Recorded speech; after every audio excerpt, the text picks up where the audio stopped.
Hello, ত্রিকোণমিতি। আমি একটি সমকোণী ত্রিভুজ এঁকেছি যার এক কোণ সমকোণ। এই সমকোণের বিপরীত বাহু পিকিউ বাহু। এই বাহুটা কি বলে? অতিভুজ। এখন ভূমি আর লম্ব আমি দেখে বলতে পারি এটা ভূমি আর এটা লম্ব, কিন্তু তা বললে হবে না। এটা কোণের সাপেক্ষে বলতে হবে। কোন কোণ? আমরা যদি ধরি থিটা কোণ, তাহলে দেখেন থিটা কোণ হলে কি হবে?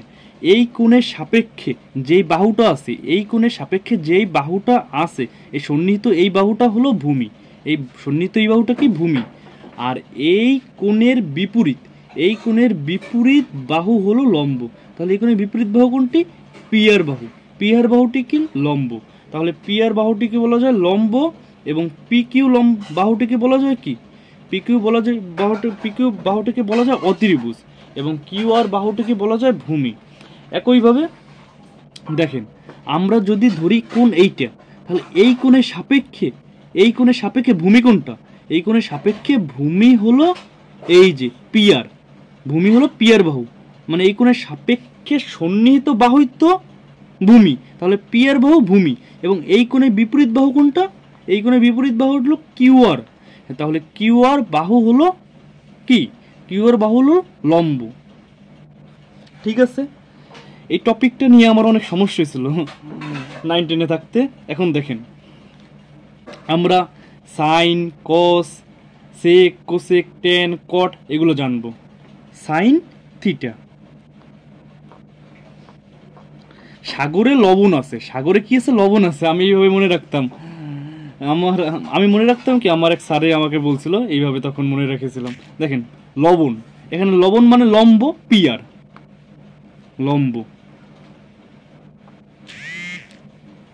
আছে, অতিভুজ পিকিউ।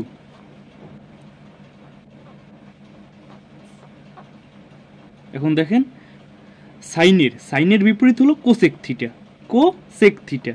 তাহলে কি বিপরীত মানে উল্টে যাবে, অতিভুজ উপরে হবে আর লম্ব নিচে হবে। লম্ব নিচে।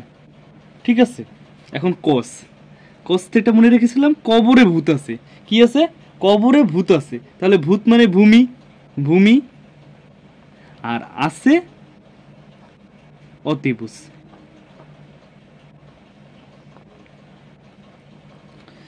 কসের বিপরীত হলো সেক থিটা।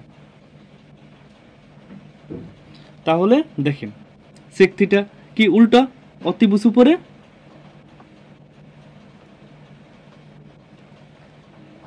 আর ভূমি নিচে।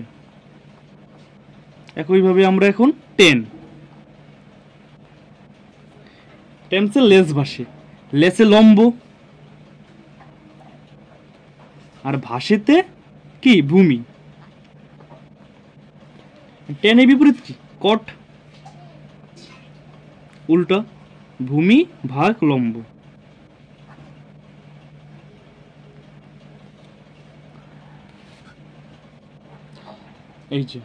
ক্লাসটি বুঝি ভালো লাগে, এবং পরবর্তী ত্রিকোণমিতি অন্যান্য ক্লাস পেতে চ্যানেলটি অবশ্যই সাবস্ক্রাইব করবেন। ধন্যবাদ।